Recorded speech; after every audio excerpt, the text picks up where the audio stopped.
আসসালামু আলাইকুম ফ্রেন্ডস, আপনারা সবাই কেমন আছেন?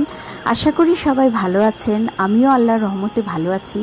আজকে আপনাদের মাঝে আমি খুবই মজাদার একটি রেসিপি নিয়ে হাজির হয়েছি এবং খুবই পছন্দের একটি মাছ আমার শাশুড়ি মায়ের, লাল চেউয়া।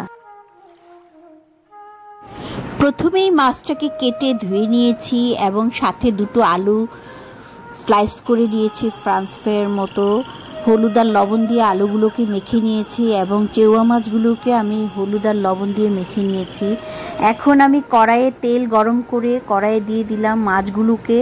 আমি একটু লাল লাল করে ভেজে নিব চেউয়া মাছগুলোকে। আমার ভাজা হয়ে গিয়েছে। এখন আমি একটি প্লেটে তুলে নিলাম মাছগুলো। সবগুলো মাছই একইভাবে ভেজে নিব। এখন আমি আলুগুলোকেও ভেজে নিলাম। ভাজা হয়ে গিয়েছে আলু।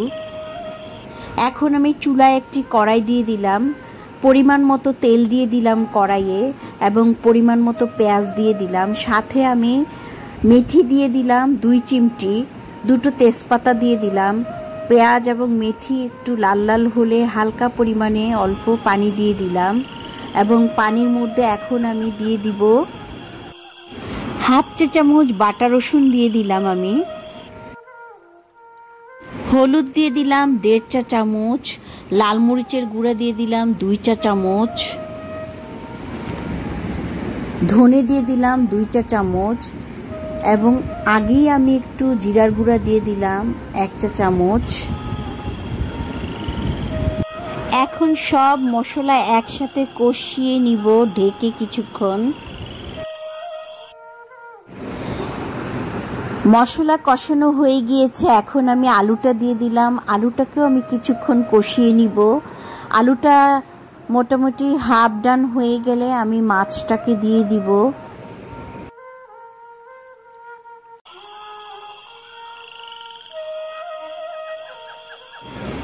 বন্ধুরা, কেমন হচ্ছে আমার রান্নাটা? যদি আপনাদের আমার এই রান্নাটা পছন্দ হয়ে থাকে বা ভালো লেগে থাকে তাহলে আমাকে একটা লাইক করবেন, একটা কমেন্টস করবেন। প্লিজ আমার চ্যানেলটাকে শেয়ার দিবেন। এখন আমি স্বাদ মতো লবণ দিয়ে দিলাম এবং ভেজে রাখা মাছগুলোকে এখন আমি মশলার মধ্যে দিয়ে দিব। কিছুক্ষণ কষিয়ে নিব।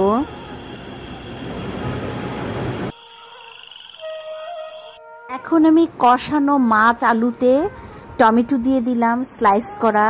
এগুলোকেও আমি কিছুক্ষণ ঢেকে আমি কষিয়ে নিব।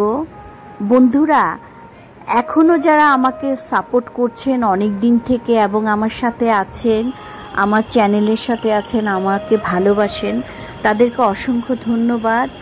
এখন আমি সামান্য পরিমাণে পানি দিয়ে দিলাম। কষে গেল।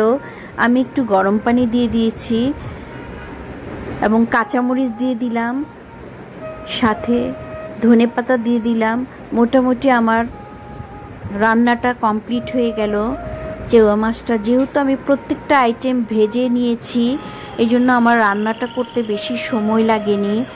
এখন আমি একটা সার্ভিং বলে সার্ভ করব। সত্যি বন্ধুরা, এই রান্নাটা এতই মজাদার এবং খুবই ভালো লাগে। এইভাবে যদি আপনারা চেউয়া মাছটা রান্না করেন, আমার শাশুড়ি মায়ের ভীষণ পছন্দ।